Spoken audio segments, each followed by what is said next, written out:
শুভ সন্ধ্যা বন্ধুরা। All India staff selection commission তাদের পরবর্তী যে পরীক্ষা সেটার এক্সাম ক্যালেন্ডার প্রকাশ করে দিয়েছে।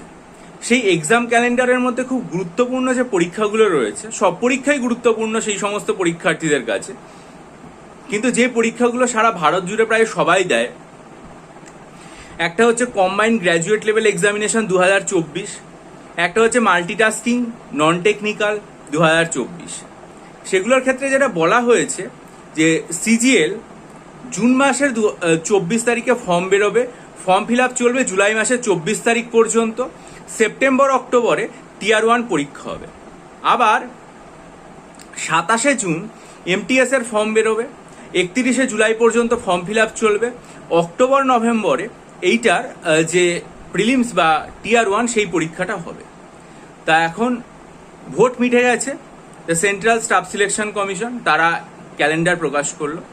আমরা মাঝে মাঝেই শুনতে পাই যে আমাদের রাজ্যের West Bengal public service commission তারাও ক্যালেন্ডার প্রকাশ করবে, বা মিসলেনিয়াস পরীক্ষা আগস্টে হবে, কখনো শুনি ক্লার্কশিপ পরীক্ষা তারপরে সেপ্টেম্বরে হবে, WBCS 2023-এর মেন পরীক্ষা হয়তো পুজোর পরে হবে, আইডিও নোটিফিকেশন বেরোবে, WBCS এর যে 24 তার বিজ্ঞপ্তিও ভবিষ্যতে আসবে।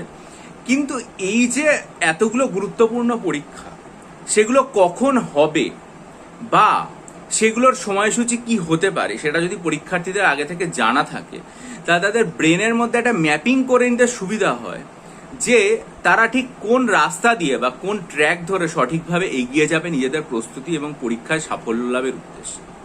তাই পাবলিক সার্ভিস কমিশন যদি এরকমভাবেই মিসলেনিয়াস পরীক্ষা কবে, আগস্টে কিনা, ক্লার্কশিপ পরীক্ষা সেপ্টেম্বরে কিনা বা তারও পরে হবে কিনা, 2023-এর মেন পরীক্ষা সেটা পুজোর পরে হবে কিনা, বা আইডিও যে নোটিফিকেশনের কথা শোনা গেছে সেটা আদৌ এই মধ্যে বেরোবে নাকি পুজোর পরে বেরোবে, 2024-এর যে WBCS এর নোটিফিকেশন সেটাই বা কখন প্রকাশিত হবে, পুজোর আগে না পুজোর পরে, এই ব্যাপারগুলো যেটা ধোঁয়াশা পরীক্ষার্থীদের মধ্যে রয়েছে, তার যদি একটা টেন্টেটিভ ডেটও দিয়ে দেয়, তাও আমার মনে হয় যে পরীক্ষার্থীদের এখন সুবিধা হয়। এই মুহূর্তে সেটা জারি করলে পরীক্ষার্থীরা ভবিষ্যতে যেভাবে প্রস্তুতি নেবে বা কে কোন পরীক্ষাটাকে এই মুহূর্তে প্রায়োরিটি দিয়ে এগোবে, সেটা অনেক বেশি করে বুঝতে পারে। তাই পাবলিক সার্ভিস কমিশনও যত দ্রুত সম্ভব এরকম একটা ক্যালেন্ডার প্রকাশ করে দিই, তাহলে আমার মনে হয় যে ব্যাপারটা সবার জন্য অত্যন্ত সুবিধাজনক হয়ে উঠবে। এটাই ভিডিওর আজকের বক্তব্য। যদি ভালো লাগে লাইক করবেন, বন্ধুদের মাঝে শেয়ার করবেন এবং সমস্ত রকম আপডেট ও বিশ্লেষণ পাওয়ার জন্য চ্যানেলটা সাবস্ক্রাইব করে নেবেন আর বেল আইকন প্রেস করে দেবেন, বন্ধুদের মাঝে ছড়িয়ে দেবেন ভিডিওটা। আর মিসলেনিয়াস পরীক্ষার জন্য 20টা মক টেস্ট তৈরি হয়েছে, ক্লার্কশিপ পরীক্ষার জন্য 12টা মক টেস্ট তৈরি হয়েছে। তৈরি কিভাবে হয়েছে মক টেস্টগুলো, কিভাবে দেওয়া হবে, বিস্তারিত যে আলোচ্য সূচি সেটা আমি 26শে মার্চের ভিডিওতে আপলোড করেছিলাম।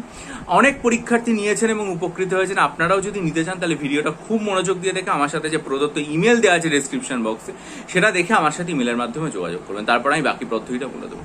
ভালো থাকুন, বিজয়ী হন, সফল হন।